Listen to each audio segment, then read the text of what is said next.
Sveika, Gintarė rašo, kad mes esame tiesioginėme eteryje. Nežinau, ar tai yra tiesa. Bet taip, dabar jau matau tikrai. Tai pirmiausia, turbūt labai noriu tau padėkoti už tai, kad sutikai išpildyti šitą idėją ir kartu su manimi pasidalinti tema, kuri daugiau mažiau paliečia mus visus. Ir ta meilės tema, bet turbūt ta perspektyva, iš kurios mes šiandien žiūrėsime meilę, yra paliečianti mus visus. Ir turbūt pirmiausia, tai noriu tave irgi pristatyti, kad esi psichologė, mano kolegė, taipogi esi Vytauto Didžiojo universiteto psichologijos katedros lektorė. Ir žmogus turbūt, kuris bent jau man atrodo, turi tą tokį domėjimąsi mokslu ne tik dėl to, kad tai yra tavo darbas, bet tiesiog degi atrodo savo viduje domėtis mokslu ir tuo dalintis. Tai gal daugiau papasakok pati apie save geriau, negu aš galiu turbūt apie tave pasakyti. Tai ačiū labai, Rūta, už pristatymą ir apskritai, kad pakvietei į šitą diskusiją. Tai iš tiesų, tai ką Rūta pasakė, esu psichologė, taip pat truputėlį dėstau ir universitete. Ir iš principo savo psichologiniai praktikoje dirbu daugiausia su suaugusiais ir šiek tiek su poromis. Nesu labai besispecializuojanti dirbti su poromis, bet pradedu tuo domėtis. Kažkaip visai atsiranda kitokia dinamika negu tik dirbant individualiai ir šiek tiek kitokia darbo specifika. Tai va, tai aš kažkaip jau studijų metais, kai buvo tiesiog susipažinimas su visokiom psichologijos teorijom, kurių yra daug, terapijos krypčių yra daug, ar ne, Rūta yra kognityvinės elgesio terapijos atstovė, sakykim taip. Aš darbe irgi turiu kolegų iš vienos terapijos krypties, iš kitos, tai aš kažkaip studijų metu irgi pradėjau, taip daugiau linkti link psichodinaminės krypties, bent jau teoretiškai aiškinant tam tikrus sunkumus, sutrikimus ir žodžiu, visą mūsų psichikos darbą, veikimą. Tai kai pradėjau dirbti ir turėti daugiau tokių ilgalaikių pacientų, klientų, tai susidūriau su to poreikiu dar irgi kažkur save pastiprinti. Tai pradėjau lankyti psichodinaminės supervizijas ir nesu psichoterapeutė, bet tas požiūris kažkaip man psichodinamikos, psichoanalizės, jis man yra ir įdomus ir kartais tikrai visai praverčiantis darbe, taikant kažkokias tai ar technikas pavienės, ar tiesiog, aiškinant kažkokią tais emocinių sunkumų kilmę. Tai dėl to kažkaip taip išplaukia, kad aš pagalvojau, turim tokias teoretinės, žodžiu, skirtingas gal perspektyvas ir gal visai būtų verta apie tą prieraišumą pakalbėti iš tų skirtingų perspektyvų ir paskui pasižiūrėti, ar čia yra skirtumų, ar yra daugiau panašumų. Tai jei Rūta galėsi pasidalinti tada skaidrėmis, ačiū, tai tada gal aš ir pradėsiu. Jeigu kažkur kiltų klausimų, tai laivo metu tikrai rašykit, mes paskui turbūt abi su Rūta irgi dar padiskutuosim ir juos atsakysim. Tai aš į tą prieraišumą santykiuose pabandžiau pažiūrėti ir apžvelgti iš psichodinaminio požiūrio. Ta mano informacija yra tikrai tokia turbūt ribota, bet ir nelabai stengiausi labai giliai lysti, nes ten kuo toliau į mišką, tuo daugiau medžių ir paskui tampa viskas labai sudėtinga. Tai kažkaip bandžiau išlaikyti tą tokį suprantamumą, apie ką mes kalbam ar ne, vengti kažkokių labai sudėtingų sąvokų, bet pasižiūrėti vis dėlto, kaip tas prieraišumas yra formuojamas, kokie tie tipai, kaip tai veikia suaugusius ir panašiai. norėčiau pradėti nuo to, kaip mes apibrėžiam tą prieraišumo sąvoką. Man atrodo, tai yra svarbu suprasti, apie ką mes iš tikrųjų kalbam. Tai prisirišimas, prieraišumas, kaip ir, sakykime, gali būti sinonimai, bet mes prieraišumu vadinam, psichologijoje tą būtent tokį ilgalaikį emocinį ryšį tarp žmogaus ir jam svarbaus kito. Šitas apskritai prieraišumo visa teorija ir gimė iš John Bowley darbų, psichologo, kuris tyrinėjo pirmiausia, kaip kuriasi apskritai ryšys, kuo jis yra svarbus tarp kūdikio ir globėjo, psichoanalizai, psichodinamikoje, dažniausiai tarp kūdikio ir motinos, bet iš principo prieraišumas kuriamas tarp kūdikio ir tuo, kas juo rūpinasi. Tai bet koks globėjas, ar tai būtų motina ar tėvas, ar tai būtų bet koks žmogus, kuris kūdikiu rūpinasi. Tai iš principo Bowley apibrėžia tą prieraišumą kaip biologinę ir psichologinę sistemą. Biologinę dėl to, kad kūdikis gimdamas yra absoliučiai priklausomas nuo aplinkos. Jeigu nebūtų, kas juo pasirūpina iš suaugusių, kūdikis neišgyventų iš principo tiesiog fiziškai. Suaugę atliepia kūdikio poreikius visiškai. Tai jisai tyrinėjo, kaip tai vyksta, kaip tai formuojasi ir iš principo, iš biologinės perspektyvos, tai funkcija yra užtikrinti saugumą, apsaugą, išlikimą. Bet kartu kuriasi ir emocinis, psichologinis saugumas, kuris taip pat yra be galo svarbus. Vėlesnėse raidos stadijose, vėlesnėme santykių visame kūrime. Ir jeigu mes taip įsivaizduotume, aš kartais ir klientam taip, sakau, kad kartais tos mūsų emocijos tokios grynos, tai yra kaip kūdikio emocijos, ar ne? Kūdikis turi poreikius ir jeigu jam yra šalta, jisai rėkia, verkia. Jeigu jam yra karšta, jisai rėkia, verkia. Jeigu jis nori valgyti, jisai rėkia, verkia. Žodžiu, labai viskas paprasta. Pajaučiu poreikį, ar ne, man kažkas negerai, aš tiesiog komunikuoju tai aplinkai. Ir tada aplinka kažkaip sureaguoja. Ir tas kažkaip tampa labai svarbus iš principo. Tai psichodinaminiai perspektyvoje tas prieraišumas suprantama šiek tiek galbūt plačiau ir giliau, nes tai nėra tik elgesys ir reakcija, ar ne, elgesys, pavyzdžiui, kūdikio vaiko turiu poreikį, ar ne, kažkaip jį išreiškiu ir reakcija globėjas ateina ar neateina.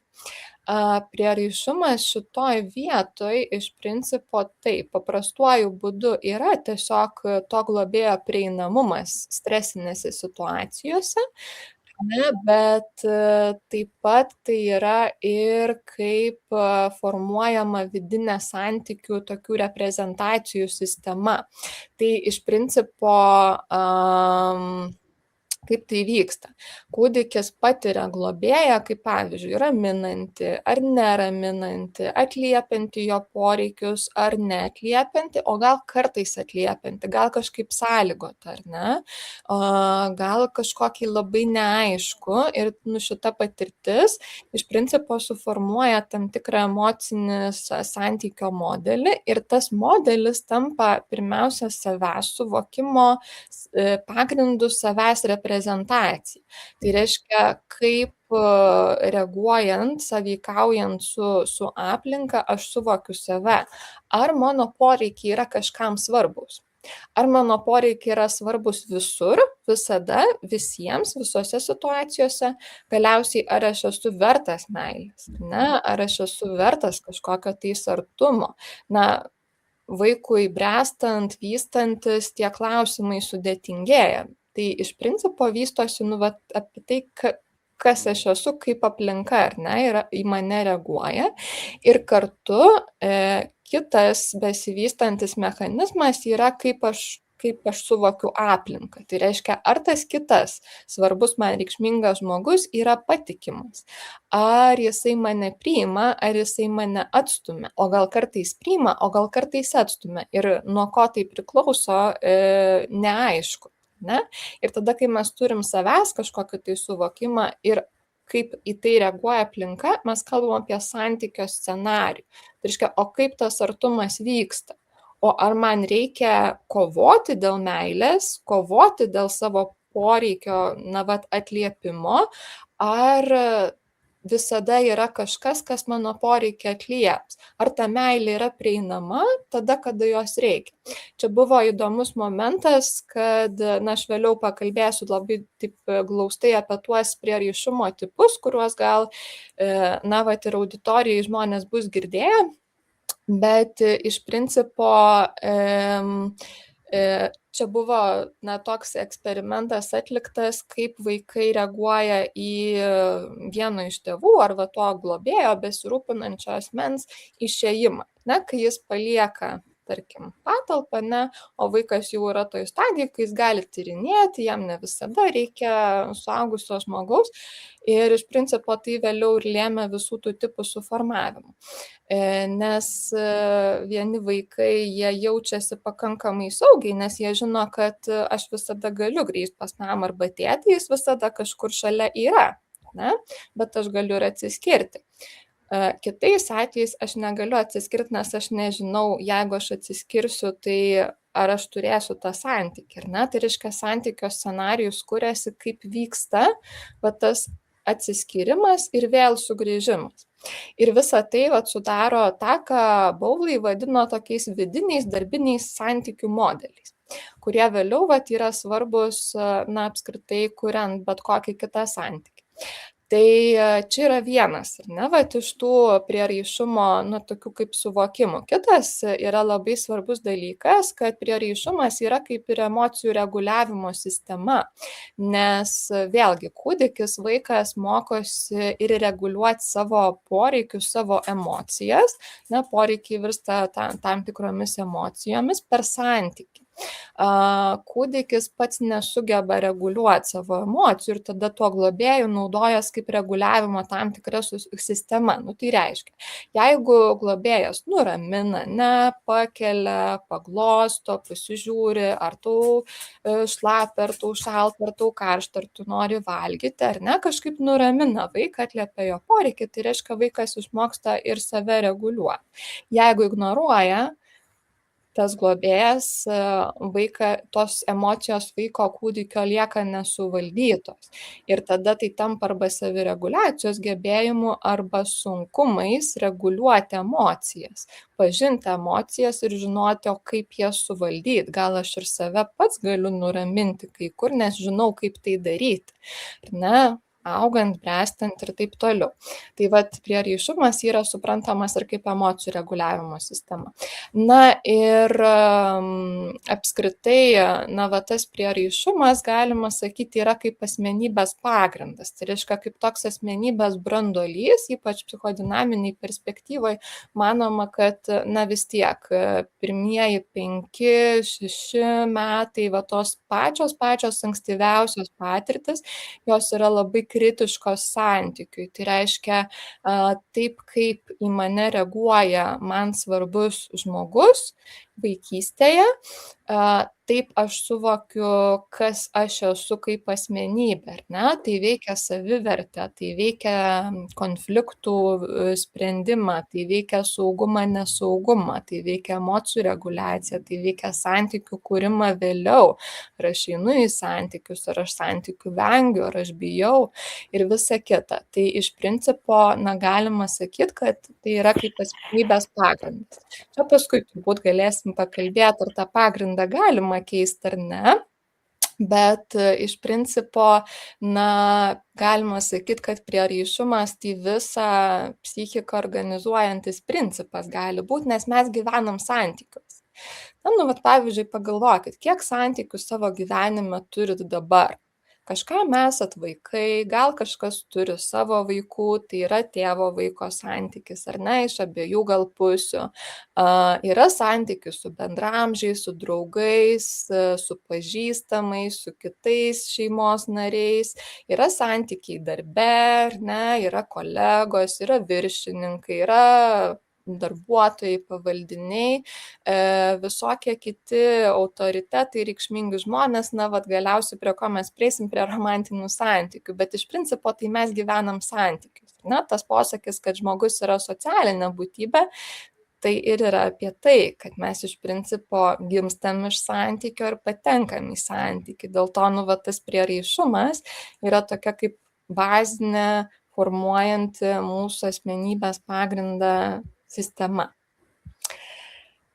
Labai trumpai gal apie objektų ryšių teoriją ir prieraišumą. Čia yra psichoanalitinė teorija, kuri jau, na, tokia naujesnė, susijus su neopsichoanalitikais, naujos kartos psichoanalitikais, kurie dar, na, daugiau paaiškino, kaip vis dėlto tie reikšmingi kiti žmonės vaiko gyvenime tampa vidiniais objektais. Objektas šitoj vietoj tai yra žmogus, kartais ir kažkoks fizinis objektas, bet dažniausiai žmogus.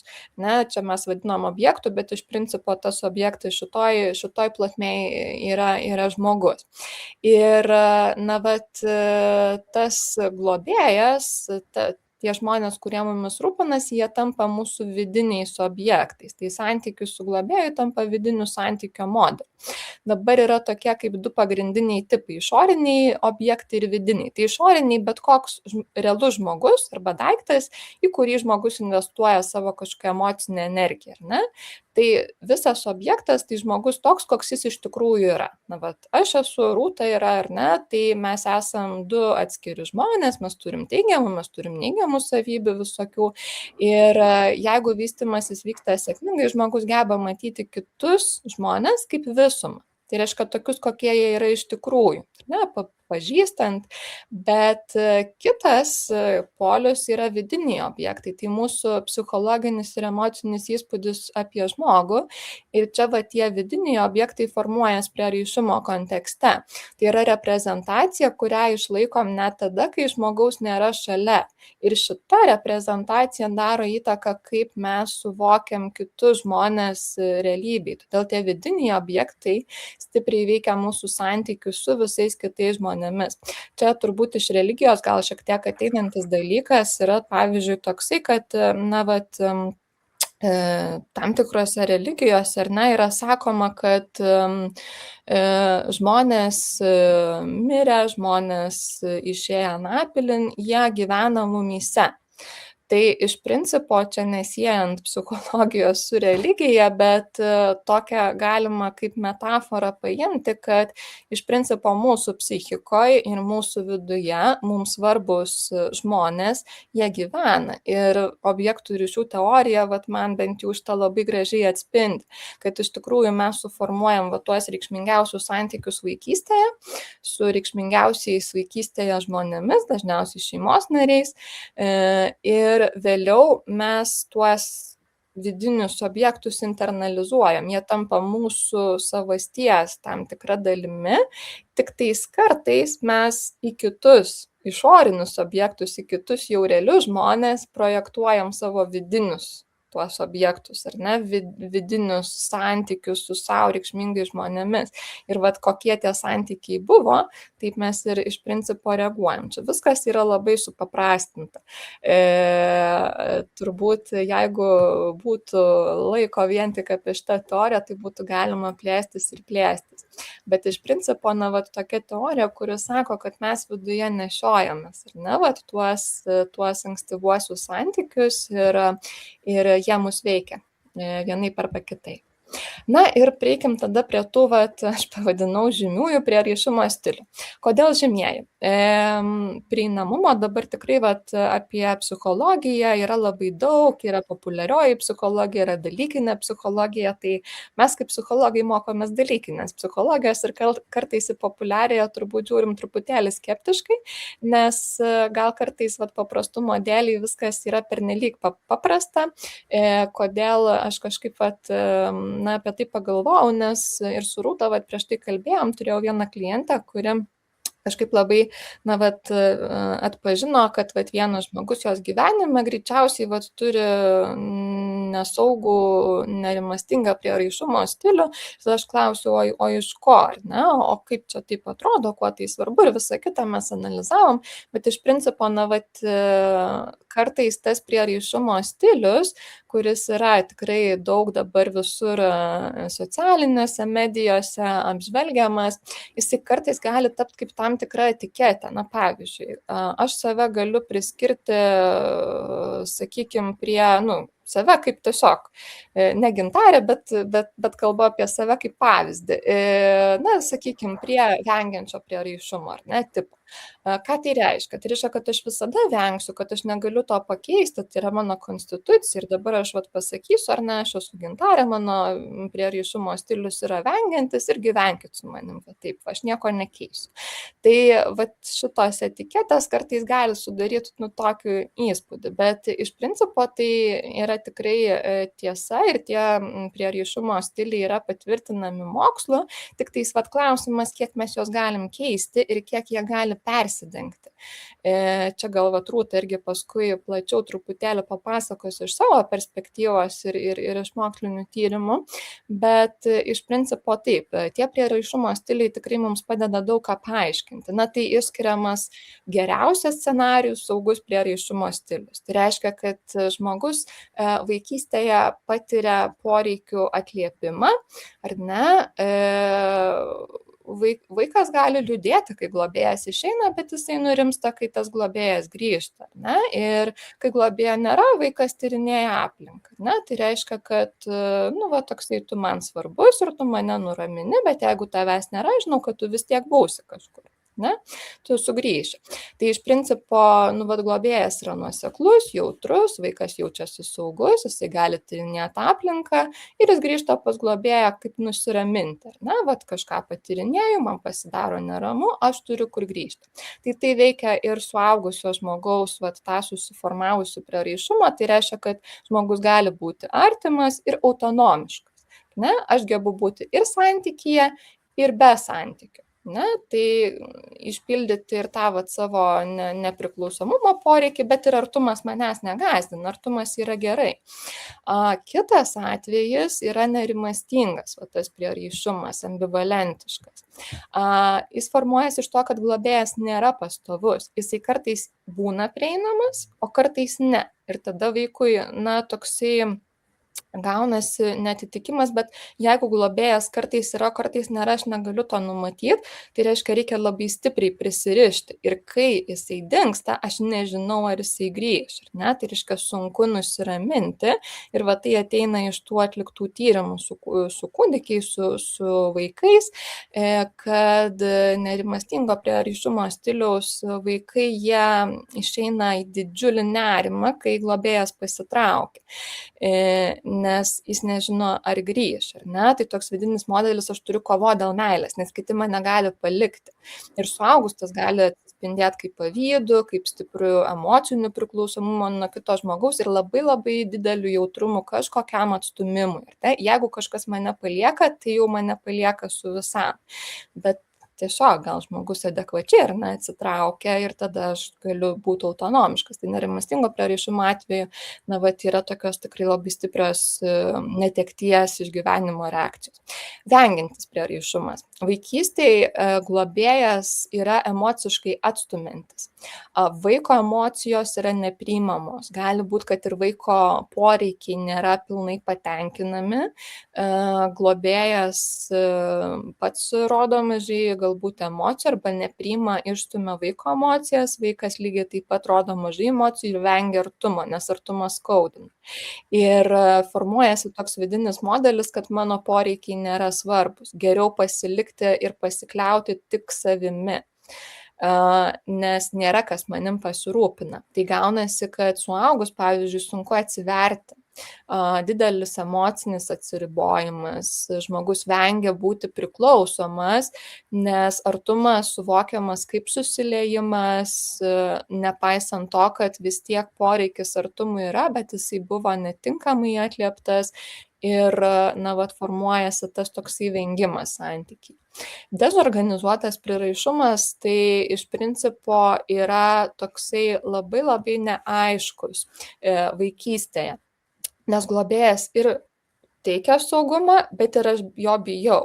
Tai toksai, globėjo ar ne, besirūpinančiojo vaiko poreikiais žmogaus elgesys yra prieštaringas, jis yra chaotiškas, kartais aš tau duodu labai daug meilės, bet nesuprantu, už ką aš tą meilę gavau, o kartais aš nieko nepadariau, bet aš gaunu kažkokią bausmę, kažkokį mano poreikio nuneigimą, neatlipimą.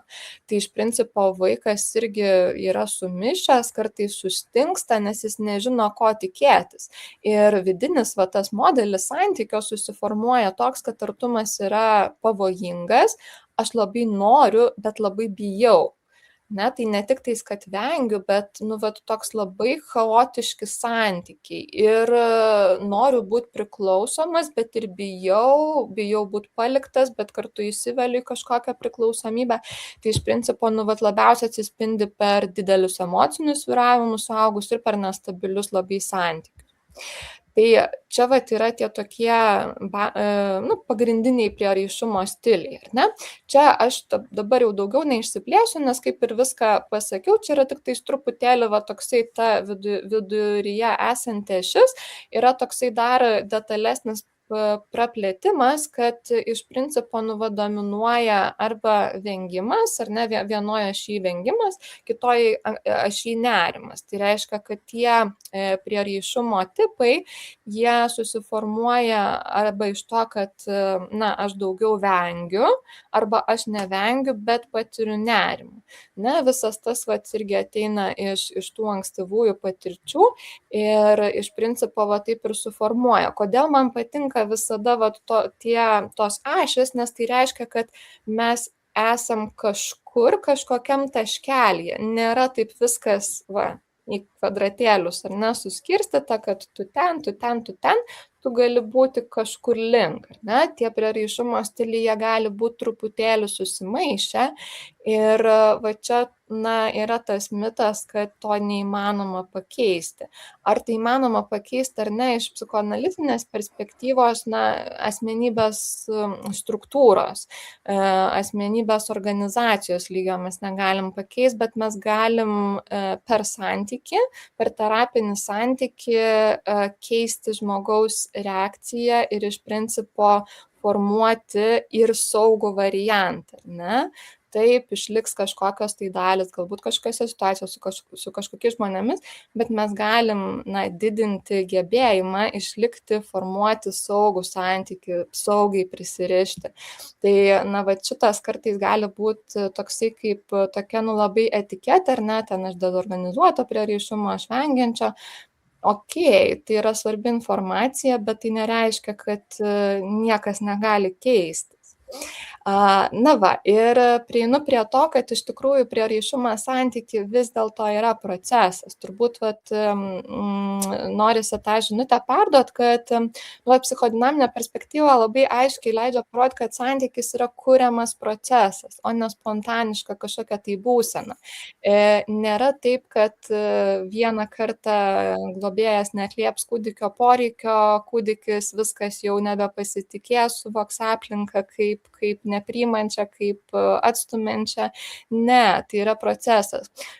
Mano vienas pažįstamas, kažkaip mes diskutavom apie vaikus, kaip ten, ar mama yra svarbesnė kūdikiui, ar ne, ar ir tėtis kažko gali būti svarbus. Tai aš sakiau, o kodėl mama turi būti svarbesnė, juk prieraišumas jisai formuojasi.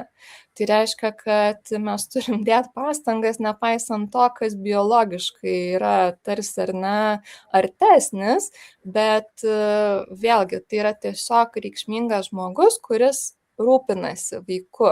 Tai ar tai būtų vyras, ar tai būtų moteris, ar tai būtų senelis, ar tai būtų močiutė, tai yra tiesiog santykio kūrimas ir prisirišimas. Ar ne, prisirišti tai jau yra tokia indikacija turbūt procesui.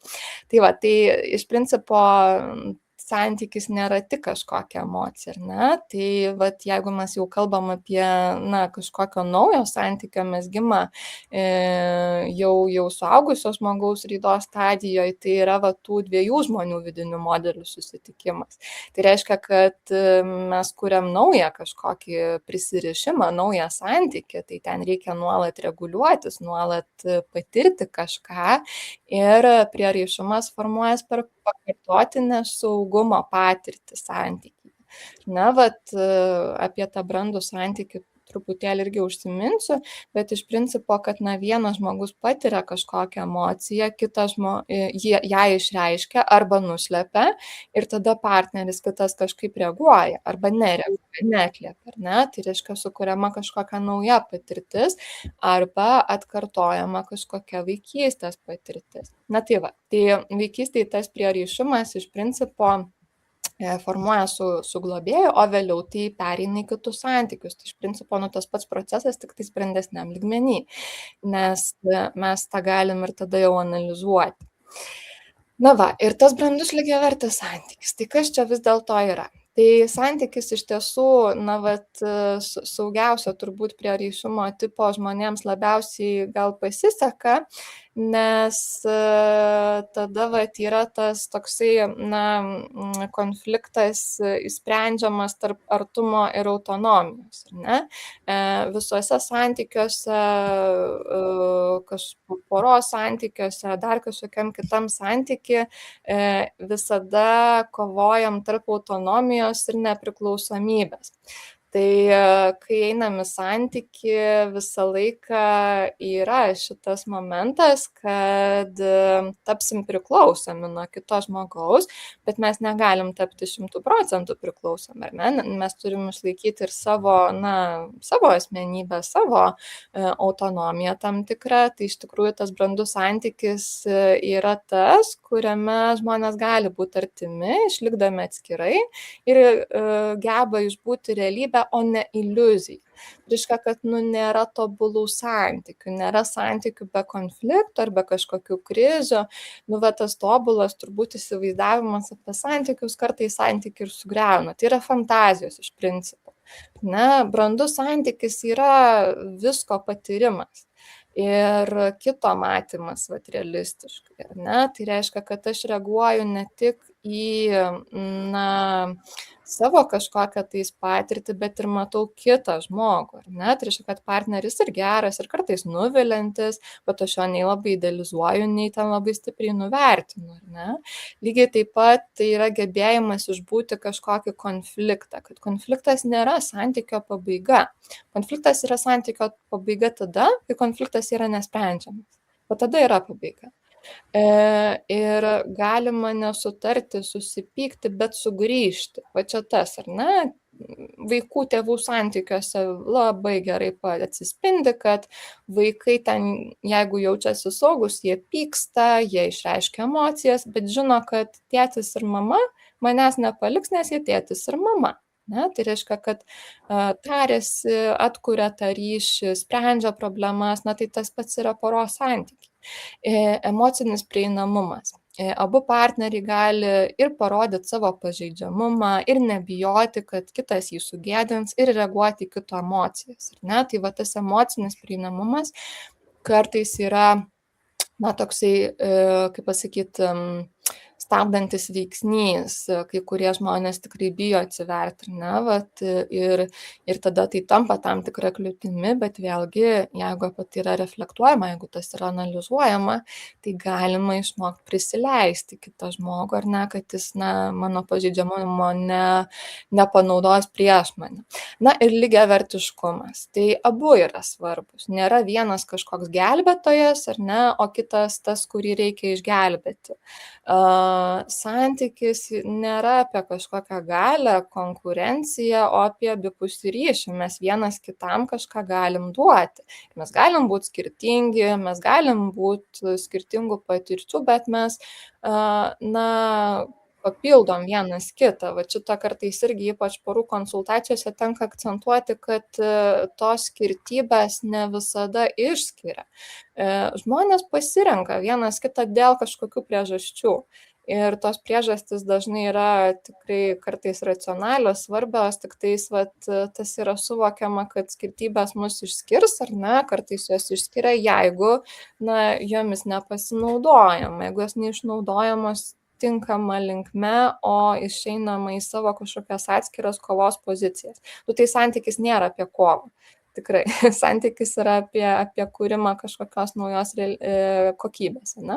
Tai kas nutinka, jeigu atsiranda kliučių? Ir šitas dažnai būna, ar ne, ypač pas psichologą kartais ateina žmonės su klausimu, tai ką man daryti, tai patarkite. Ne? Tai vienintelis turbūt patarimas, ką mes galim pasakyti, analizuoti, atpažinti modelį, ne? Analizuoti pirmiausia save, ką aš darau santykiui. Ko aš bijau, kas mane neramina, kas yra pirmiausia apie mane, kai aš patiriu kažkokį elgesį, kažkokį signalą iš kito žmogaus.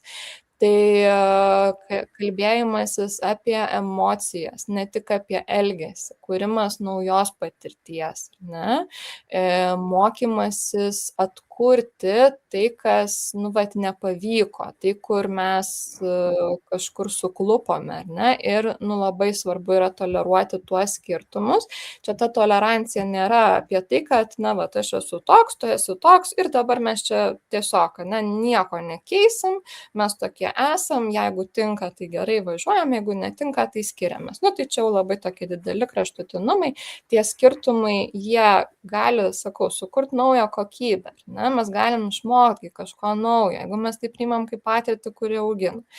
Bet, tam tikras toleravimas, išbuvimas, kad kitas žmogus yra kitas, jis turi savo kažkokius ribotumus, jeigu tuos ribotumus supranti, jeigu supranti jų prasmę, tiesiog gali būti lengviau tą priimti ir tenka priimti kažką, ne? Neįmanoma kažkaip jau ten visiškai susišlifuoti, kaip sakoma, kažkokių aštrių vietų yra.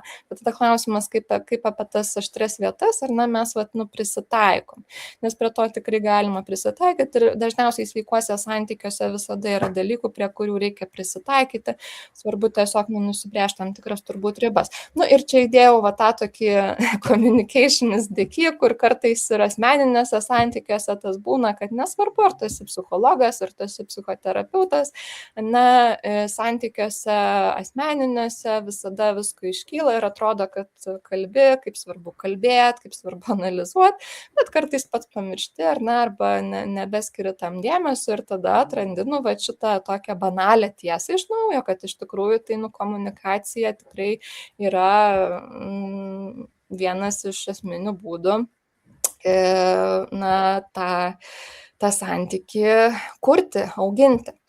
Aš bijau, kad aš užėmiau daug laiko, tai aš labai trumpai, turbūt, kad čia toksai klausimas gal bus tiems, kas mūsų klauso, ar vienas žmogus gali visus mūsų poreikius santykiuose atliepti. Tai gal kol kas aš tą klausimą palieku atvirą, tas klausimas kilo irgi iš praktinių pavyzdžių. Kai mes su kliente diskutavom, ar tikrai iš vieno santykio galima gauti viską. Bet šitą aš gal tada palieku kol kas atvirą, gal kažkaip mes diskusijai pargrįšim prie to. O šiaip terapija, darbas su psichologu irgi yra apie santykį. Net moksliniai tyrimai rodo, kad nepaisant to, kokias mes technikas skirtingas taikom, terapinėme santykyje galima taikyti technikas, tada jos yra prasmingos. Kol mes neturim santykio, tol yra sunku taikyti visus savo visą savo artileriją kaip psichologo, kaip terapeuto.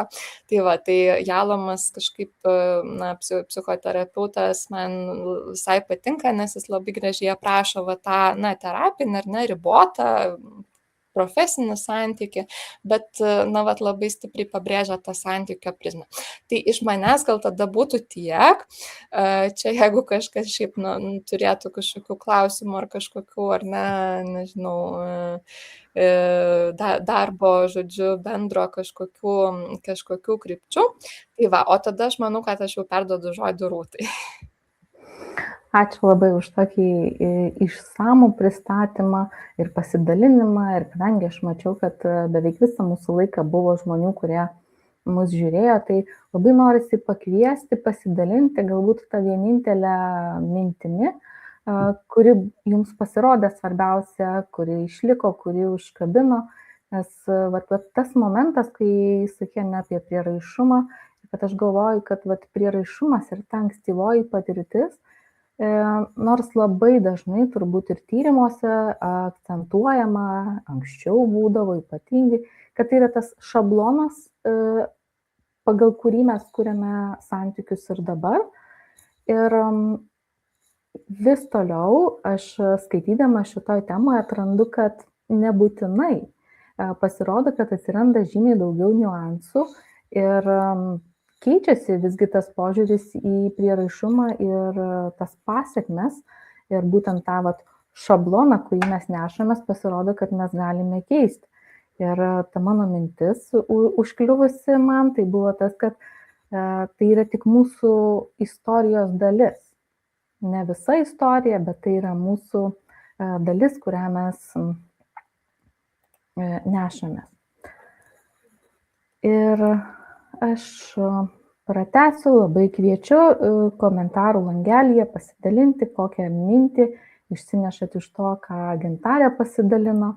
Ir nežinau, ar aš tiek daug ir išsamei turbūt jau nebepapasakosiu, tačiau šiek tiek apie prieraišumą suaugusiojo amžiuje, tai, ką kalbėjo Gintarė ir kas yra apie prieraišumo teorijoje, tai idėja yra ta, kad ryšys tarp vaiko ir suaugusiojo yra grindžiamas tam tikru nelygiavertiškumu, kad vaikas yra ta silpnesnioji dalis ir jo gerovė, saugumas ir visa kita priklauso nuo to, kaip tėvai atliepia jo poreikius, kiek jie yra matantis, atliepiantis ir tiesiog esantis fiziškai.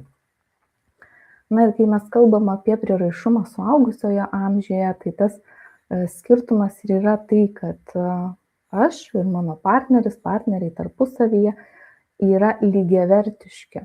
Ir kad lygiai taip pat, kaip tu tenkini mano poreikius, taip ir aš tenkinu tavo poreikius. Ir tai tas ryšys yra toks susijęs su kognityviniais dalykais, ar ne, tai yra mūsų mintimis, mūsų įsitikinimais, nuostatomis tiek savo, tiek partnerio atžvilgiu. Taipogi emocijomis, ką Gintarė kalbėjo ir apie emocijų valdymo ypatumus ir emocijų reiškimą. Na ir galiausiai tai yra elgesys, kuris reiškiasi tiek imant kaip kiekvieną partnerį atskirai, tiek juos kartu. Ir turbūt, nežinau, kaip tau Gintarė atrodo, bet ne apie tos gerus dalykus kalba mažiau. Ir čia yra iš to, kad nesaugus prieraišumas yra apie nerimo ir vengimo dimensijas, ar ne, kaip rašo apie nerimą ir vengimą. Ir kuomet žmogus labiau pasižymi nerimastingų prieraišumu, tai jo elgesiui būdinga aktyvacija.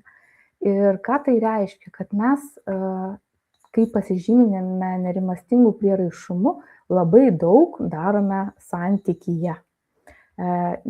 Dedami tos baimės, kad mane paliks, manęs nemato, aš gal jau nebesvarbus, nebesvarbi, tada prieiname prie tokios išvados, kad tai man reikia kažką daryti. Galbūt daugiau skambinti, galbūt daugiau rašyti, galbūt gražiau atrodyti, galbūt kurti didesnį intimumą, galbūt netgi daugiau reikalauti iš partnerio, kad jisai man skambintų, atlieptų, matytų, ar ne. Tai yra tas toks siekimas, negaliu sakyti nuolat būti ryšyje, bet didžiąją laiko dalį jaustis, kad aš esu ryšyje. Ir aš irgi prisimenu tokį vieną variantą, kuomet žmogus atrodo labai daug gyvenime darė ir tikrai jam viskas labai sėkmingai ėjosi, tačiau tas patyrimas, kad šalia manęs nėra žmogaus, kuris patvirtintų. ir kad jis nemato, ir kad jis nepatvirtina, ir vat kažkaip atrodo, kad be kito žmogaus man ir dalykai vat sekasi kažkaip ne taip. Tai vat apie daugybę strategijų, kada mes darom labai daug. Ir gal tu, Gintarė, turi dar kokių nors pavyzdžių iš savo patirties vienokios ar kitokios, ką daro žmonės, kai pasižymi nerimastingumu ir vat, labai daug deda pastangų į tą santykį. Iš tikrųjų, tai taip, dirbant su nerimastingom, su nerimastingo prie raišumo stiliaus klientais, tikrai tas pasistebi, ką aš dar galiu padaryti. Ir tikrai turėjau vieną atvejį, kada buvo išeinama į tokį, jau tikrai net ir pavojingą elgesį, kada žmogus norėjo pataisyti santykius ar ne, kažkaip, kad ten išsiaiškinti visą kitą ir netgi vos ne iki tokio persekiojimo, kad tu mane atsakai ar ne, tai aš atvažiuoju, tu manęs neįsileidi, tai aš tada įeisiu. Tai toksai, kur tikrai emocijos dominuoja, ar ne, bet koks tada yra nesaugumas didelis, koks didelis nerimas, jeigu net ir šitaip atsitinka, tai tikrai taip yra tokių pavyzdžių. Ir turbūt paradoksalu yra tai, kad nerimastingų prieraišumu pasižymintis žmogus netaip jau retai sutinka partnerį, kuriam būdinga deaktyvacija ir kuriam būdingas dažniau ir labiau vengimas. Ir kas tada gaunasi, tai atrodo, kad vienas nuolat vejasi, o kitas nuolat bėga. Ir apie ką tai iš tiesų tada ir ateina turbūt tos mintys ir idėjos apie prieraišumą, kad mūsų pasirenkami partneriai patvirtina mūsų jau turimą schemą. Ir kaip bebūtų keista, mūsų smegenys ieško to, ką jau pažįsta. Nesvarbu ten gerai, blogai, svarbu, kad pažįsta ir tai sukuria saugumą. Ir tada, kai žmogus yra pasižymintis nerimastingų prieraišumu ir pasirenka partnerį, jis patvirtina savo schemą, kad žmonės yra neprieinami, kad žmonės nėra tie, su kuriais aš galiu jaustis saugus. Ir tas žmogus, kuris pasižymi vengiančių prieraišumu, irgi patvirtina savo tam tikrą schemą apie tai, kad žmonės neduoda man to, ko aš norėčiau. Jie gal man duoda kažką, bet ne tai, ko man reikia, arba kažko iš manęs tikisi, nors aš gal visai nenoriu jiems duoti.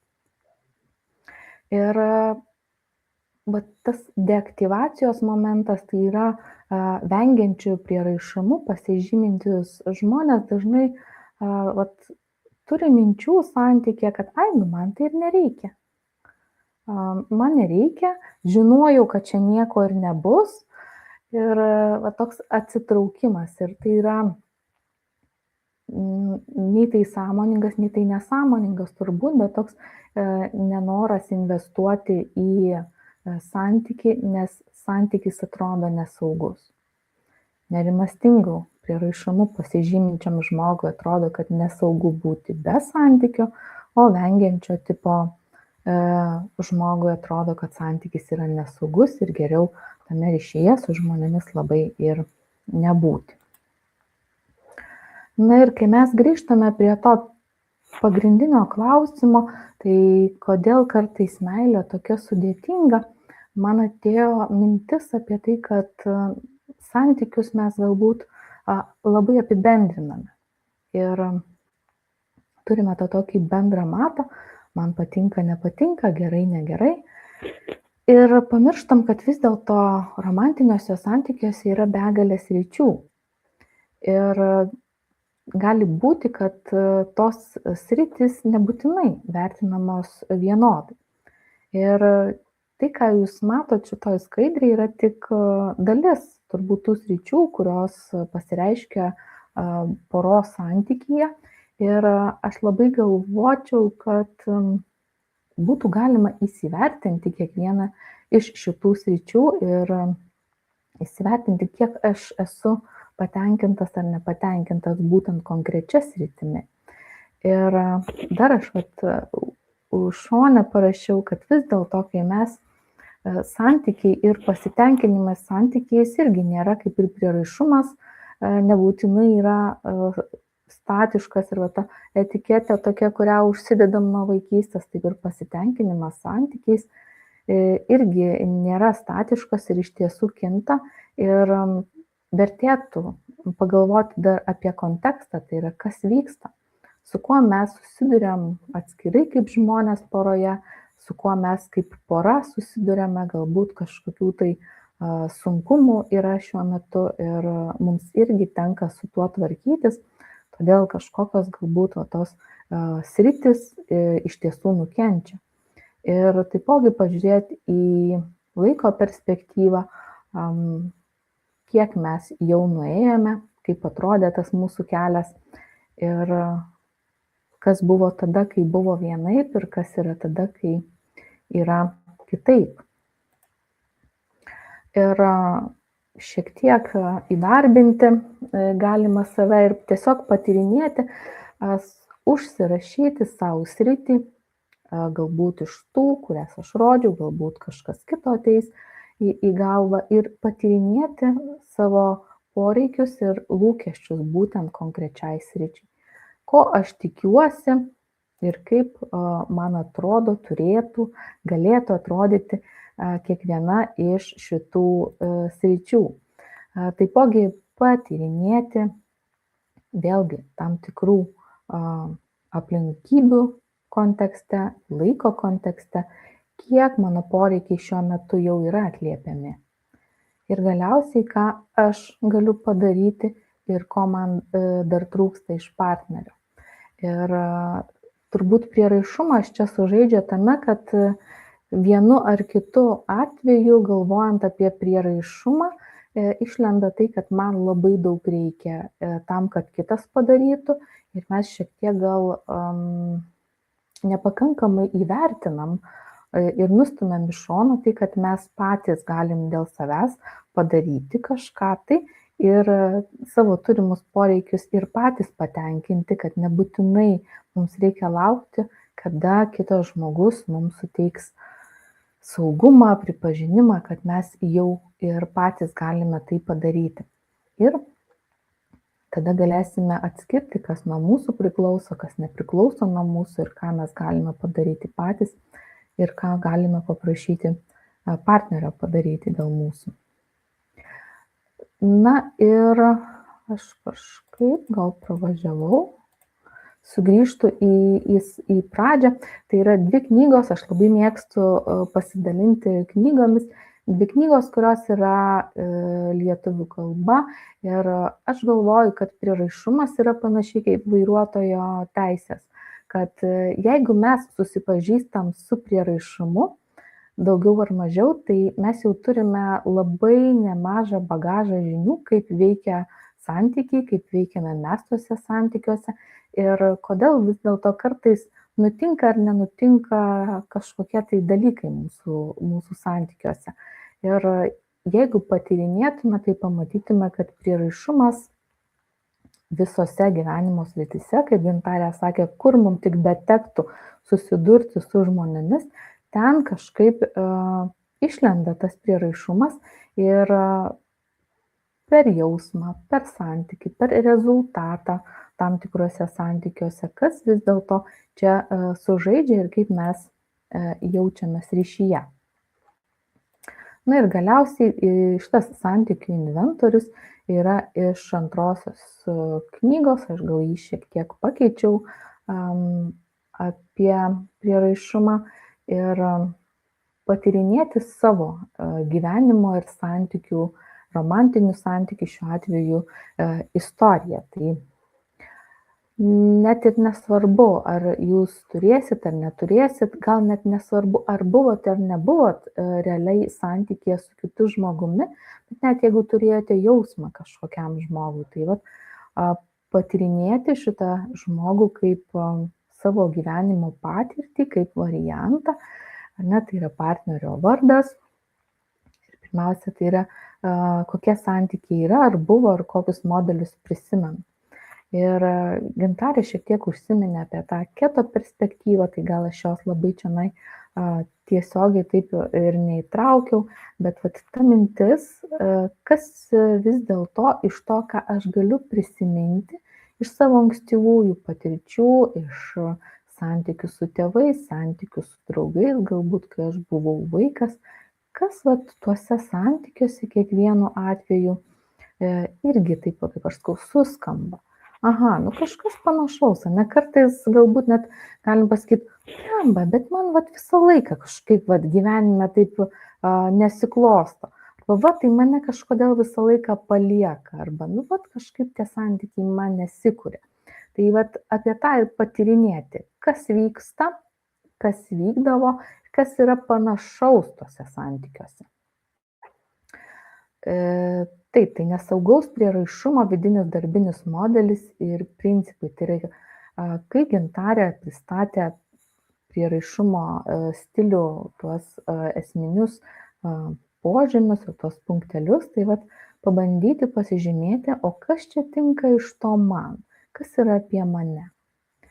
Ir prisiminti ir pagalvoti taipogi apie savo reakcijas, tai yra mintis, emocijas, elgesį, kūno pojūčius, kaip aš jausdavausi arba kaip aš jaučiuosi tame santykyje, kas su manimi vyksta ir ypatingai konfliktinės situacijos, kuriuose aš kažko jaučiau norėjęs, tačiau man nepavyko gauti, yra labai geros patirtis, kur tas prieraišumo modelis taip aktyvuojasi ir išlenda. Tokios situacijos padeda mums geriau suprasti, kas ten vyksta ir taipogi užsirašyti savo patirtis. Be jokios abejonės, galbūt, kai mes prisiminsime kažkokią istoriją prieš 20 metų, jinai nebebus jau tokia gyva ir ne viskas galbūt bus taip, kaip ten buvo, tai jau kiek mūsų atmintis galės, jau čia mums pasitarnauti tiek. Bet net ir tada galbūt, jeigu mes tiesiog prisiminsime, kas ten buvo ir kaip aš tada jaučiausi, mums galės duoti labai nemažai informacijos. Ir kokia tai buvo situacija, tiesiog kažkokie momentai, patirtys, konfliktai, kas paskatino mane pernelyg įsitraukti arba atsitraukti. Yra manoma, be jokios abejonės, kad tos elgesio strategijos jos yra panašios, kad mes veikiame arba iš nerimo, arba iš vengimo strategijų, bet kaip ir Gintarė minėjo, ir aš užsiminiau, kad vis dažniau manoma, kad nebūtinai. Ir taip mes turime patirtį, ankstyvąją patirtį, tą vidinį darbinį modelį, tačiau kai su ta patirtimi mes ateiname pas kitokius žmonės. Kitaip sakant, ar ne, jeigu tie žmonės yra pasižymintis saugiu prieraišumu arba bent jau saugesniu prieraišumu, jie gali mums padėti persimokyti. Mes galime gauti patirtį, kad ne visi vis dėlto žmonės yra nesaugus. Ne su visais aš jaučiuosi nesaugiai, ne su visais aš patiriu patirtis, kurias patirdavau anksčiau. Ir pamažu gaunant tokias patirtis mes galime formuoti tam kitą, naują pasaulio savęs, kitų žmonių matymą, kad ne viskas tikrai čia būtinai blogai ir nebūtinai tas kitas žmogus, man svarbus žmogus yra neprieinamas, nesuteikiantis saugumo ir taip toliau. Ir kai mes galvojame apie savo elgesius, aš čia įdėjau pliusą ir minusą, galime kiekvienai šitai strategijai, ką aš darau arba ko aš nedarau situacijoje, kuris aktyvina tą mano prieraišumo sistemą, susidėlioti pliusus ir minusus. Jeigu aš 10 kartų iš eilės skambinu žmogui, su kuriuo negaliu susisiekti arba kuris man valandą neparašė, kokie yra pliusai ir minusai? Kokie yra pliusai ir minusai, jeigu aš galvoju, tarkim, jeigu man būdingas vengimas ir aš galvoju, ai, tai nedėsiu čia tų pastangų, vis tiek čia nieko gero nebus.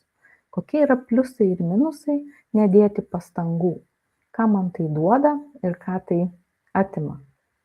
Ir galbūt susidarius visą šitą lentelę galėtų ateiti ir mintis, o koks galėtų būti geresnis variantas. Galbūt aš galiu išdrįsti ir pabandyti kažką kitaip. Galbūt aš turiu patirtį, kuri toks mažytis tarpelis buvo, kada aš pasijaučiau, kad galiu atsiverti kitam žmogui, kad galiu jaustis saugiai, kad ta mano prieraišumo sistema nesiaktyvuoja per nerimo ir tas vengimo strategijas. Gal, Gintarė, turi kažkokių minčių dar čia? Aš va taip klausau ir galvoju, jo, yra daug labai panašumų, ar ne, apie tai, ką aš kalbėjau, ką dabar ir pati pristatai. Ir čia yra tokie turbūt įgalinantis dalykai, ar ne, savęs tokios analizės. Tie pliusai, minusai turbūt šitoje vietoje yra visai svarbus, nes kartais situacijos mes pakeisti kažkokios negalim, bet ten įmanoma tada ją panaudot kaip irgi kažkokią patirtį. Tai aš taip pat irgi klausiau ir tikrai buvo įdomu, kaip ar ne visą tai, ką, sakykime, mes teoriškai kalbam, galima įdaiktinti, ar ne, kažkaip pritaikyti kasdienybėje. Tai atrodo, kad tikrai, puikus įrankis tiesiog įsivertinti ir pastebėti, ar ta patirtis tokia pati, ar kažkas joje kinta. Man dar buvo tokia mintis, kad, čia turbūt ir yra svarbi, jeigu mes kalbam apie prieraišumo stiliaus keitimą ar kažkaip prisitaikymą, ar ne, ką tu sakei, kad gali būti, kad tas kitas žmogus bus saugiai prisirišęs ir tada jisai turbūt stiprina, bet net ir tada gali susižadinti kažkokiose situacijose, kažkokiose vietose, tos jau mūsų vidinės patirtis, ne mūsų tie vidiniai darbiniai modeliai. Ir tada kartais, pavyzdžiui, santykis terapijoje visai praverčia, kad mes pasitikrintume realybę. Ar tikrai čia yra taip, ar čia aš reaguoju, ne, čia mano kažkoks vidinis darbinis modelis, ar iš tikrųjų ta situacija kažkokia nukelinti kažkokią neaiškumą. Bet tą galima daryti ir savistabos pagalba. Na, tai tokie, keli turbūt būdai, kaip tą analizuoti. Tai tikrai atrodo visai naudingas įrankis ir kartais tikrai galima pasinaudoti tais įrankiais, kurie yra. Turėjau kažkokią mintį, dabar ta mintis nušoko. Tiesiog galvojau, turbūt šiandien dar skaičiau straipsnį naują 25 ar 26 metų apie tai, kad žmonės mus gali padėti mokyti. Ne? Ir sugrįžo ta mintis, ką tu sakei, ne, kad gali būti turbūt, kad nesaugaus prieraišumo patirtį turinčiam žmogui saugus prieraišumas ir žmogus, kuris eina į santykį, irgi gali tikrai gąsdinti, nes tai nėra įprasta. Ir aš manau, kad tikrai tos patirties reikia nemažai, kad galėtume pradėti formuoti tą naują ryšį, kad niekur nedings ir nieko blogo neatsitiks, kad tas žmogus tikrai bus ir bus dėl manęs ir kad aš esu pakankamai svarbus, kad tas žmogus būtų dėl manęs. Ir aš irgi kartais klientams sakau, kad konsultacija yra mini pasaulis. Čia mes tyrinėjam tai, su kuo jums teks susidurti už kabineto durų. Tai aš esu tas žmogus, su kuriuo jūs galite treniruotis ir dalintis, kaip jums jaučiasi buvimas su kitu žmogumi ir gauti ir mano grįžtamąjį ryšį, nes aš lygiai taip pat turiu savo prieraišumo sistemą, savo patirtis ir galiu pasidalinti. Ir konsultacija yra ta vieta, kurioje mes galime kalbėtis, kaip tas jaučiasi ir galbūt, negaliu sakyti, be gynybiškumo, su kažkokiu gynybiškumu, be jokios abejonės, bet jau šiek tiek saugiau, turbūt, negu galbūt kartais taip nutiktų realiose situacijose. Dar turbūt, aš čia trumpai dar atreaguojant, kad paminėjai, jog konsultacija yra mini, ar ne, toksai pasaulis, kartais net ir terapinės grupės, ten yra didesnis pasaulis, jis yra nesaugesnis, jame yra daugiau įtampos, nes kiti žmonės nėra specialistai, bet kartais labai irgi ta dinamika labai gražiai atsiskleidžia, jeigu yra vis dėlto saugi erdvė ir ten dar vienas, toks tyrinėjimo momentas, tai turbūt tas tyrinėjimas ir yra, kad irgi yra procesas, keitimasis jis irgi yra procesas, savęs pažinimas yra procesas ir to prieraišumo, tarsi persimokymas arba mokymasis su savo prieraišumo tipu būti kažkokiam kitame santykyje, negu buvo įprasta, irgi yra tas procesas. Tai tas man atrodo svarbu. Tai net ir nesaugus prieraišumas, nei saugus, nei nesaugus prieraišumas nenutinka per kartą. Jis nutinka per pasikartojančias patirtis. Be jokios abejonės vaikai kitaip dėl savo įvairių gebėjimų priima tai, ką tėvai daro ar ko nedaro, bet vis dėlto tai ne vienkartinis patyrimas. Ir pabaigai iš tos turbūt jau ketiškos perspektyvos, man norisi pakviesti ir save, ir jūs suabejoti kartais savo mintimis ir savo istoriją, kurią mes apie save pasakojame. Ir turbūt kartais nutinka taip, kad mes ilgą laiką turėję patirtį arba neturėję tam tikrų patirčių, tokių praturtinančių ir saugų prieraišumą galbūt puoselėjančių patirčių, turime labai tą tokį aiškų savęs, kitų žmonių pasaulio matymą ir nebūtinai jis yra gražus ir geras. Ir tą istoriją labai pasakojame savo ir apie save ir kitiems žmonėms. Ir aš galvoju, minčių tyrinėjimas ir savo pojūčių ir potyrių apskritai patirčių tyrinėjimas padeda mums atrasti tą langelį, kur galime pamatyti, kad gal nebūtinai yra taip. Galbūt netgi tas patirtis, apie kurias mes buvom labai įsitikinę, pagalvoti, kad gal ten visai taip ir nebuvo, gal aš apie kažką nebuvau pagalvojęs, kažko nemačiau. Ir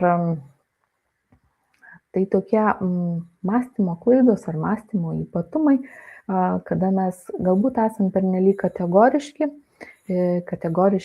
savo, kitiems, tam, kas turėtų būti, kaip mums atrodo, kad dalykai turėtų dėliotis ir ką mūsų partneris santykėje turėtų daryti arba ką mes turėtume daryti. Ir kartais tas turėtų velniškai nepasiteisina. Atrodo, turėtų veikti, bet neveikia. Ar yra dar kažkas tai, ne? Ir tas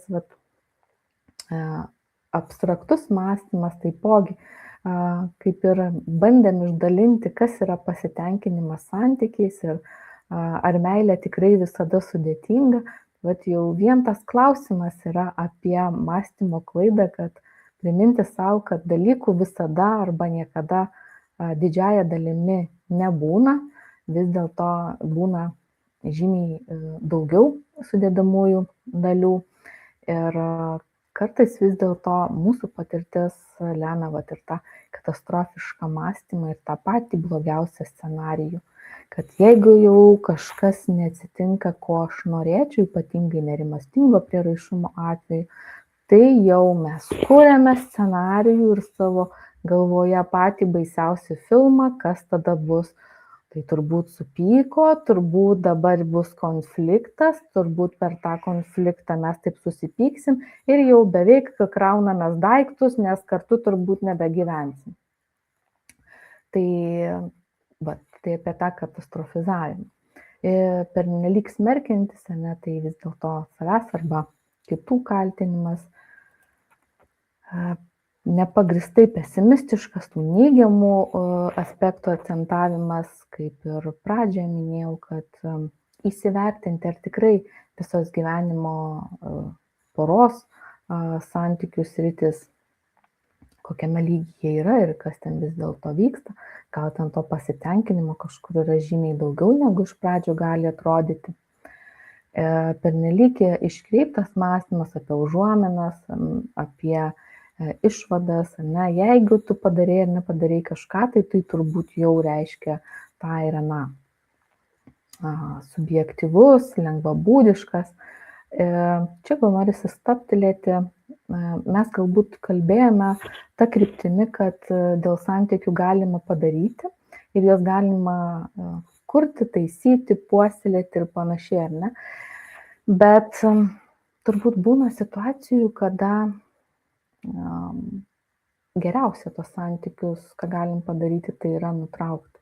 Ir kad vis dėlto tos raudonos vėliavos tai yra ne tam, kad mes matytume, ką reikia taisyti, bet kad mes matytume, kad jau reikia užbaigti.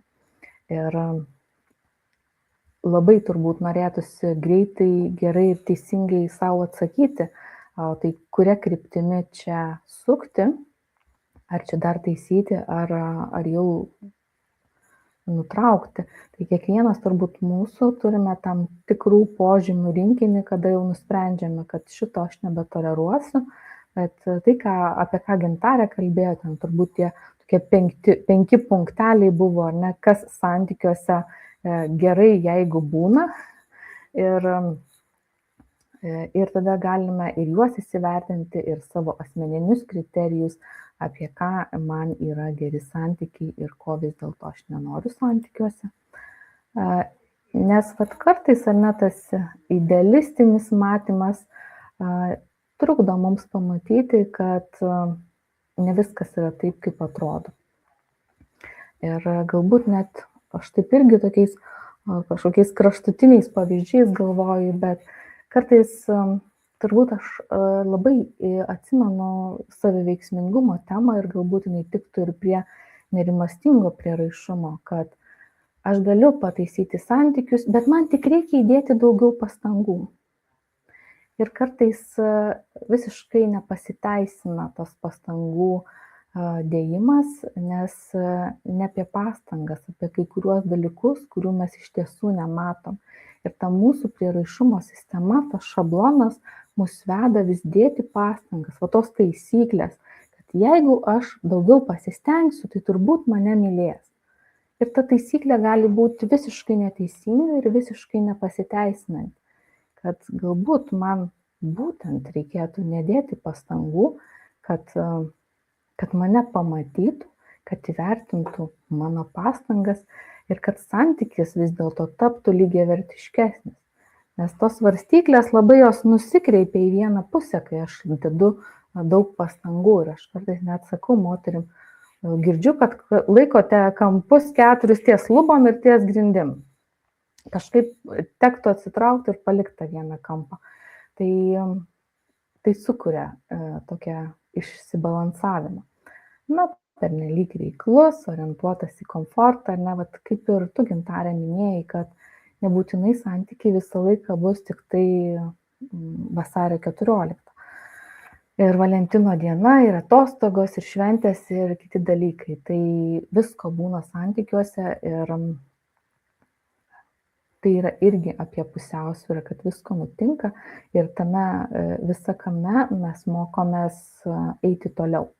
Tai tos patirtys mus moko taipogi, nors aišku sudėtinga taip galvoti tada, bet pernelyg klampus, pasikartojančių minčių turėjimas ir aš dalinausi kažkada puslapyje, kada aš pati pasigavau, galvojau, dievaži, ką aš čia dabar pasakiau ir tai buvo ne romantinis santykis, bet aš pasakiau mintį, kad kiek jūs daug šnekatės. Ir tada, ką aš čia šneku dabar galvoju, tai gerai, kad žmonės šnekasi. Bet esmė buvo tokia, kad pasirodo tas kalbėjimas, jis yra toks nerimo, nuolatinio nerimo genamas bendravimas ir tas sukasi toks ratas, kad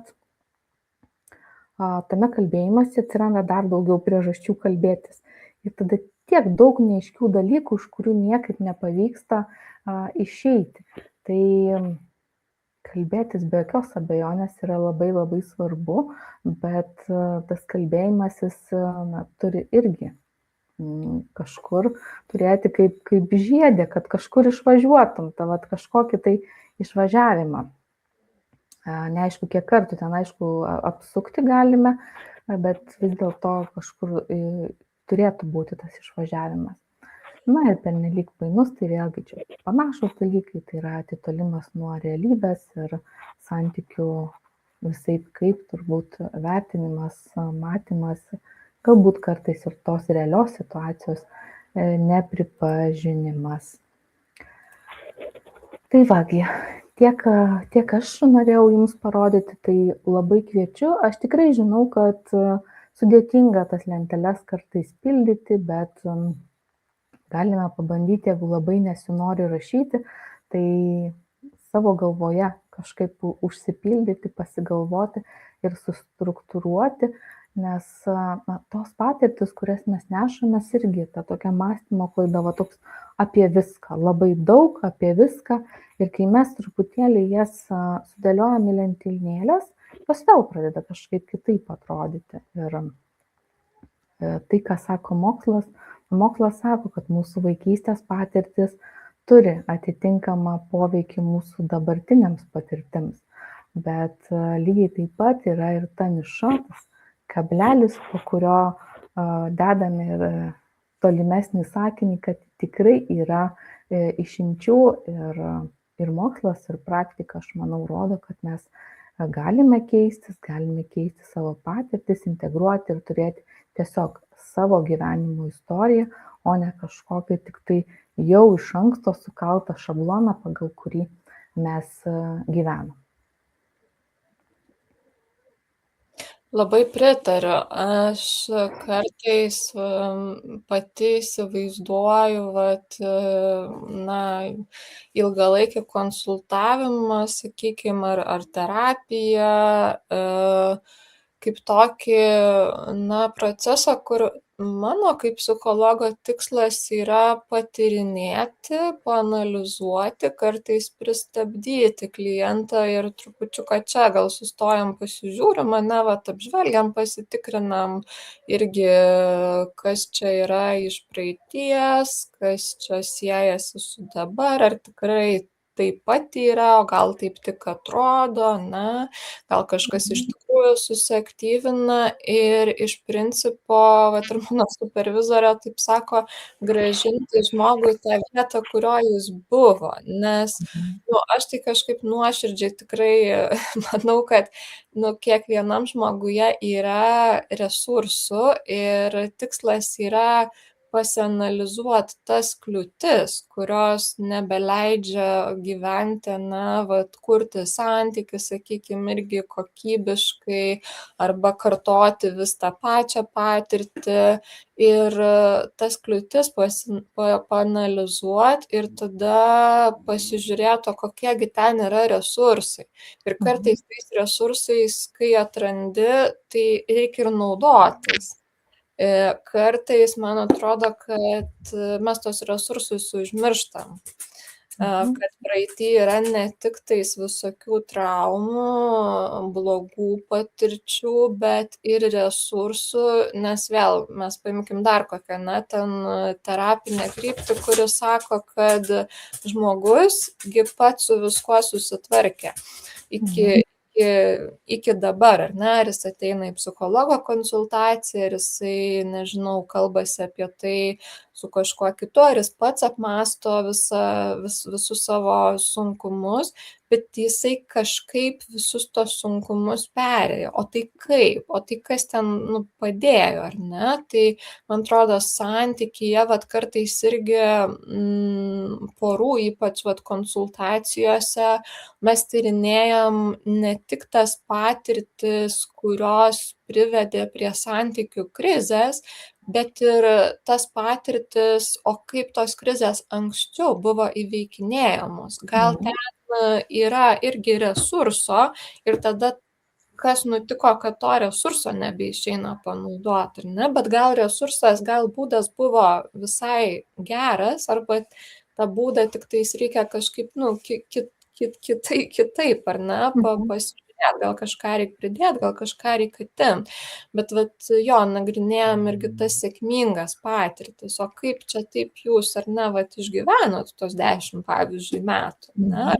Tai visada buvo tik sunku, ir jeigu nebuvo visada tik sunku, tai tokia prielaida, kad kažkas tame santykiu buvo gero. Bet dar labai mintis turbūt tavo surezonavo apie tai, kad kartais ateina suvokimas, ir tas suvokimas turbūt yra labai labai skausmingas, kad vis dėlto mes skiriamės per daug, arba mes negalim vienas prie kito prisiderinti tiek, kiek kitam reikia. Ne, arba tiek, kiek kitas nori, ir tada, tikrai turbūt dar viena krizė jau yra ta, kai tenka atsiskirti ir atsisveikinti. Ne, tai tas atsisveikinimas jis irgi gali būti reikalingas, naudingas, bet labai skaudus, bet vėl. Jeigu ta patirtis yra reflektuojama, tai tada tu tą patirtį gali persinešti į kažkur kitur. Šitas turbūt požiūris, kad patirtis vienokia ar kitokia, jinai yra kažkokia informacija, jinai yra kažkoks, buvo tik blogai, galim žiūrėti, kad buvo tik tais viskas ten blogai, ką su tuo, ne, o tai ko išmokė ta patirtis. Nenuvertinant, kad buvo sunku, bet o tai ko išmokė, ne? Tai kalbant apie santykius, kartais irgi tas, man atrodo, atsispindi, kad o tai ko tai išmokė, net ir kažkokia skaudi, jeigu šitoje vietoje sustot pasianalizuoti, kartais irgi gali būti vertinga ateičiai, kuri irgi dar yra. Tai tikrai, tokių daug, man atrodo, čia dar galima aspektų. Aš galvoju, žinai, iš to, ką sakai, gal kartais mūsų pasirinkimas nutraukti santykius tampa požymiu, kad mes iš nesaugaus prieraišumo pereinam į saugų prieraišumą ir kad pradedam rūpintis ne tik tai kitų poreikiais, bet ir savo poreikiais ir savim, ir kad kai kurie dalykai tiesiog mums nebetinka. Ir tai, kad tu sakai, ar ne, kad kartais aš savo darbę tyrinėju su žmonėmis dalis, tai dažniausiai tos dalys nebūna pačios tos smagiausios ir tas pratimas nebūna pats smagiausias, bet mumise ir yra taipogi ta dalis, kuri yra stipri, kuri mums padėjo išbūti, kuri mums padėjo padaryti labai daug pasirinkimų, kurie taipogi atvedė prie gerų rezultatų. Ir ta dalis nėra mažiau svarbi, iš tiesų jinai yra labai svarbi, tik mes dėl kažkokių tai priežasčių ją truputėlį apleidom.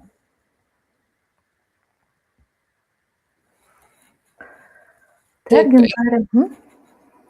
Ir šitoje vietoje tikrai sutinku, ir man atrodo, ką mes ir prieš tą jau live diskusiją kalbėjom, kad turbūt mes prieinam panašių išvadų skirtingais keliais, ar ne, labiau pati apžvelgiai iš keto perspektyvos, iš tų kognityvinių visokių iškraipimų, ne, kaip mes vertinam, interpretuojam realybę. Aš kalbėjau apie tai, kaip mes tuos savo vidinius objektus kartais projektuojam į kitus žmonės, kurie yra visai kitokie objektai.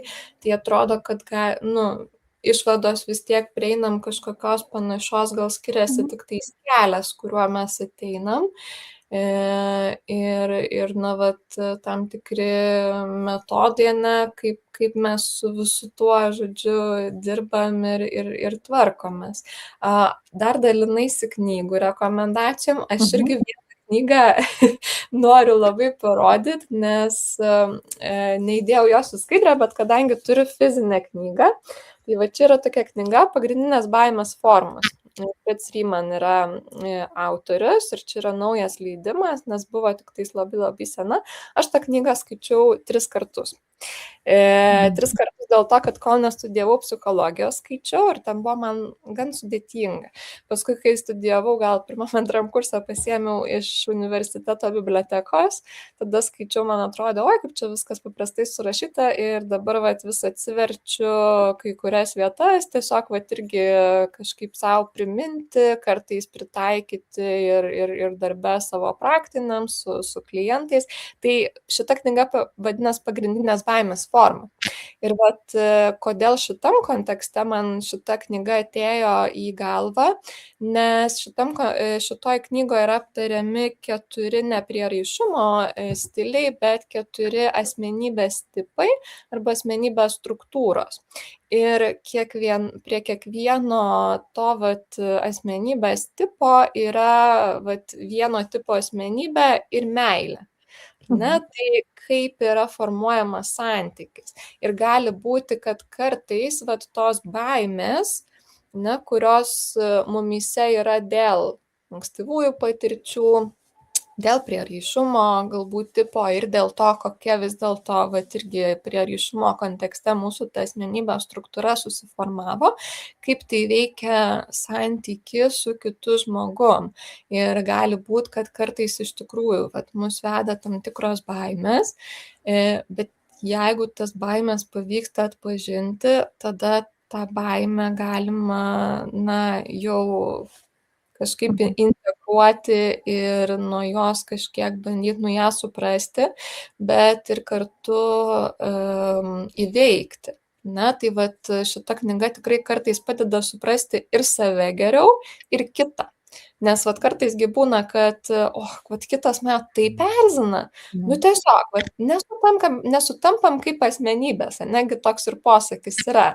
Mūsų biolaukai nesutampa, man da kartais klientai sako, ai, su tuo tai biolaukai nesutampa. Asmenybės, galvoju, turbūt nesutampa, bet va čia toks irgi pasitikrinimas įvairoviai santykių ir iš tikrųjų, o kokie asmenybės tipai mane erzina ir dėl ko, kas yra apie mane šitoj vietoj. Tai va ta knyga tikrai tokia vadinama populiariosios psichologijos klasika, bet aš manau, kad knyga yra ne tik populiarioji. Jinai tikrai yra gili, tokia analitinė, bet manau, kad įkandama, dėl to jinai yra populiarioji psichologija. Man jinai tikrai labai vertinga, aš kartais net ir klientam, jeigu jie prašo kažkokių knygų rekomendacijų, tai rekomenduoju ypač santykių kontekste. Ačiū už pasidalinimą. Man atrodo, kad man šitos knygos neteko skaityti ir turbūt atsakyti tą klausimą, žmonės dažnai klausia, ar ten bus galima suprasti, kuris, tarkim, nėra šitos srities specialistas, tai išgirdau, kad, turbūt bus galima, nes. Galima. Gal kartais reikia perskaityti sakinį 2 kartus, bet pasižiūrėti, kaip čia kas susiję, bet tikrai kandama, tikrai. Tai ar Gintarė pabaigai dar turi kažkokią tokią mintį, įžvalgą, norą pasidalinti kažkuo? Ar jau viską pasidalinai? Man atrodo, kad tikrai daug visko apžvelgiam. Man turbūt noris tik pasidalinti tuo, kad džiugu yra dalintis savo perspektyvom irgi įvairiom. Ne, pati turi daugiau metų praktikos ir jau tokia turbūt tvirtesnė sistema, terapinė, kuria remiesi. Tai labai įdomu būna pasilyginti ir iš tikrųjų atrasti tokių integracinių momentų, ką galima iš vienos galbūt irgi teorijos suintegruoti su kita, pritaikyti, nes iš tikrųjų taigi tikslas yra padėti žmonėm, padėti sau, padėti kitiem, analizuojant. Vis tiek mes tą patį sugrįžtam, tai skirtingais būdais. Tai man visai džiugu yra pasidalinti tais gal kažkiek skirtingais požiūriais, bet padiskutuoti ir susižiūrėti, kad gal kai kur visai integruojasi vienas į kitą, kažkur gal išsiskiria, gal tai irgi yra naudinga turėti tą požiūrį įvairovę, tai kažkaip man atrodo, kad mano tokia gal tiesiog šiaip pabaigos mintis, kad gal tie, kas mūsų klausėsi, irgi rado kažkokių įžvalgų savo. O gal dar ras, o gal kažkas įstrigo, gal su kažkuo nesutinka ir, žinot, visai galima pažiūrėti kartu, jeigu mes kalbam apie porą, ir padiskutuoti. Tai yra irgi kažkokias tai veikla, ar kažkoks tais buvimas irgi tam tikram santykių kažkokioj požiūrių įvairoviai. Tai gal iš manęs tiek, nes čia dar būtų galima turbūt mums kalbėti, bet kažkaip turbūt pagrindinė mintis, kad reflektuoti, kalbėtis iš tikrųjų, kalbėtis kartais prieinant jau išvados, ne tik tai šiaip dalinantis, bet iš tikrųjų truputėlį sustojant, prie ko mes čia priėjome, tai kokia išvada iš viso to. Tai tikrai man atrodo, kad buvo naudinga diskusija ir man pačiai, susižinot kažkokiu irgi dar skirtingų požiūrį ir pasidalinti tuo, kas gal pačiai yra artima, ką pati galbūt irgi, taikau. Tai ačiū tiesiog ir tau už pakvietimą, ir už pristatymą, ir už diskusiją. Ačiū, kad sutikai. Aš galvoju, mes čia taip neakcentavom, bet turbūt ir mindfulness, yra keto ta nauja banga, bet tas mindfulness požiūris, o kasgi vyksta čia ir dabar, kaip aš tai patiriu čia ir dabar. Ir be jokios abejonės yra teorijos, yra skirtingos perspektyvos, o kartais man norisi tiesiog patyrinėti tokią nuogą, gal nežinau, net neateina dabar į galvą man žodis, bet tą patirtį, kuri yra čia ir dabar. Koks yra mano patyrimas, koks yra mano poreikis, kaip aš tai jaučiu čia ir dabar. Ir net tą lentelę, kurią aš jums rodžiau apie poreikius, apie partnerius savo gyvenimo istorijoje, kaip net tuos prisiminimus apie žmonės, kurie galbūt buvo, nežinau, kiek dešimtmečių atgal, kaip aš tai patiriu dabar. Galbūt iš kažkokios kitokios perspektyvos, galbūt iš panašios, bet tiesiog per patirtį patyrinėti. Mes tyrinėjame per mokslą, turime savo galvose kažkokias irgi mokslinės struktūras, bet kai susitinkame santykiai ir ryšyje, apie kurį mes šiandien ir sukome visą savo pokalbį, tai yra tiesiog patyrimas ir teorija teorijom, bet santykis yra apie buvimą kartu. Ir netgi Gintarė priminė tai, ko aš nepaminėjau, kad abi mes esam kėdainietės ir kad tave galima sutikti ir Kaune, bet šiaip abi esame iš Kėdainių ir labai norisi turėti vilčių, minčių, kažkokių, kad galbūt tai nebus mūsų paskutinis kartas, galbūt galėsime dalintis ir toliau ir labai dėkoju mūsų kartu jau vardu už tai, kad buvote, už tai, kad klausėtės ar klausysitės ir aš taipogi, kaip ir Gintarė, labai tikiuosi, jo galbūt atrasite iš mūsų šito pokalbio ir pasidalinimo mintį, kuri jau dabar bus svarbi, arba galbūt mintį, kuri užsikabino ir kurią norėsite daugiau patyrinėti ir galbūt atrasti ir suprasti prieraišumą ir savo santykius daugiau ir ateityje. Tai ačiū labai visiems ir šiandien linkiu jau gero vakaro ir gražaus savaitgalio. Iki. Iki.